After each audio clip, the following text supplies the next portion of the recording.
会动的汉字 make Chinese characters alive. 你好，我是 Ava 老师。Today I'm going to share a fun activity that you can easily do at home or at school with your kid. This activity is perfect for practicing Chinese characters.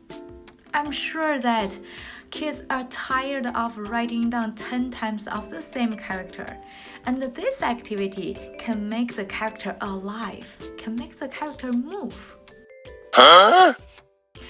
In order to play and start this activity, you need to prepare 3 things. First is a marker. Any color of the marker is fine. Second is a plate. Third, a water. You have to pour the water into the plate. Let me show you how does it work. 来点纯正的味儿，1966做头饰，偶尔也有坏习惯。我爱拿生命做头质，漫步在夕阳之下，我吸收日月精气，它将得我情小。 Thank you for watching. Remember to subscribe. 谢谢，再见。